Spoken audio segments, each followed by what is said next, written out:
안녕하세요, 구루발리입니다. 오늘 여러분들이 많이 현재 발리 상황에 대해서 추가 문의를 주셔서 짧게 한번 영상을 찍어 보려고 합니다. 팩트 위주로 말씀드리겠습니다. 네, 먼저 발리 현재 상황은 아직까지 감염된 사람은 없다는 게 이제 팩트입니다. 물론 여러 외신들에서 인도네시아는 뭐 감염 키트가 없다, 감염된 환자가 있어도 발표를 안 할 것이다 라고 이제 추측성 기사를 많이 냈는데요. 어쨌든 인도네시아 정부에서는 단 한 명의 감염자도 없고 본인들은 인증받은 키트를 보유하고 있다라고 전해지고 있습니다. 이 말에 대해서 사실이냐 아니냐, 능력이 있냐 없냐, 여기에 대해서 제가 개인 사견을 넣으면 안 될 것 같아요. 그래서 일단 팩트는 그렇다는 겁니다. 그리고 두 번째 확인해야 될 게, 최근 기사에서 발리를 갔다 왔던 중국 관광객이 본국으로 돌아간 후에 확진이 판정이 났죠. 그래서 이게 발리에서 감염된 거냐 아니면 감염된 사람이 발리 들어가서 퍼뜨린 거 아니냐 기사가 많이 나기도 했습니다. 이거를 누가 옳다 그르다라고 제가 말씀드릴 수는 없고요. 일단 인도네시아 정부에서 발표한 자료를 제가 해석을 해서 여러분들이 정부의 입장이 어떤지 알려드리는 게 좋을 것 같아서 제가 준비를 했습니다. 이거는 이제 발리 보건부에서 발표한 자료에 따르면 최근에 발생한 일에 대해서 본인들도 중국 정부로부터 전달을 받았고, 그래서 발표에 따르면 이 관광객이 1월 22일부터 28일까지 발리에 체류하다가 28일 날 돌아갔어요. 그리고 2월 5일 날 중국에서 확진 판정을 받았다고 합니다. 공문 발표한 날짜가 16일째 되는 날이에요. 근데 16일째 됐음에도 불구하고 아직까지 발리에서 감염된 사건 자체가 없기 때문에, 그 뜻은 감염된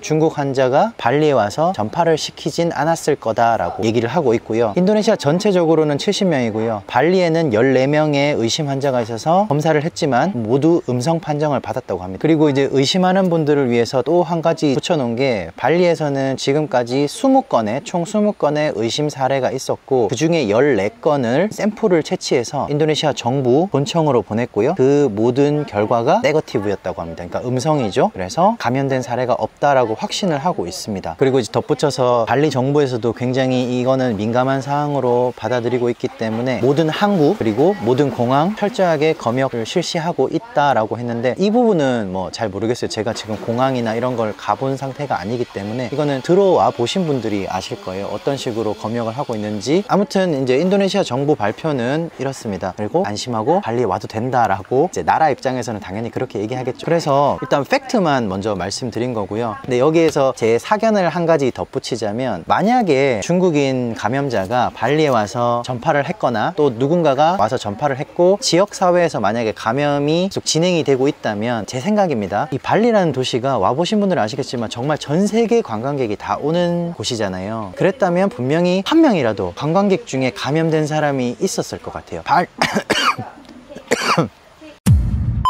발리에서는 감염 사례가 없을 수는 있지만 본국으로 돌아가신 관광객 중에 분명히 감염 환자가 발견됐을 수 있고, 역학조사를 해서 추적을 해보면 이 사람이 발리에 갔다 왔으니 발리에서 감염됐을 확률이 높다라고 아마 발표가 되지 않았을까 저는 생각이 들거든요. 그런데 지금까지 단 한 명의 외국인 환자도 발리에서 온 사람은 없었다라는 게 이제 팩트인 거죠. 있었다면 당연히 뉴스에 나왔을 것 같습니다. 네, 그리고 한 가지 더 많은 분들이 의심하는 부분이, 아니 발리가 날씨가 덥고 습도가 높아서 바이러스가 활동하지 않는다라면, 그러면 똑같이 날씨가 뜨거운 태국이나 베트남은 뭐 싱가포르 왜 발견되는 거냐라고 생각하실 수 있을 것 같아요. 근데 여러분들이 한 가지 아셔야 될 점은, 발리는 남반구에 위치한 나라고요. 태국이나 베트남 뭐 이쪽들은, 말레이시아 쪽들은 북반구입니다. 그래서 날씨가 조금 달라요. 똑같이 더운 날씨지만 발리 같은 경우는 12월, 1월, 2월 겨울 시즌이 오히려 가장 덥고 습도가 가장 높은 시즌입니다. 그런데 태국이나 이런 쪽 만약에 날씨 정보를 찾아보시면 아시겠지만 거기는 반대예요. 12월이 오히려 기온이 떨어지고요. 7, 8월, 5월부터 7, 8월이 오히려 기온이 올라갑니다. 그리고 건기 우기도 약간 반대에 가깝죠. 베트남은 뭐 12월에 비가 많이 오는 경우도 있지만, 어쨌든 태국 같은 나라는 건기와 우기가 인도네시아와는 반대라고 생각하시면 됩니다. 특히 발리는 수마트라 섬은 좀 별개죠. 남북으로 위치해 있으니까요. 아무튼 날씨가 다른 부분이 있기 때문에 그 위쪽 나라들과 아래쪽에 있는 발리와는 상황이 다를 수 있다는 점 제 사견입니다. 제 추측이고, 아무래도 그쪽은 이제 중국이랑 또 내륙으로 연결이 돼 있는 국가들이잖아요. 그런 부분도 아마 영향이 있지 않나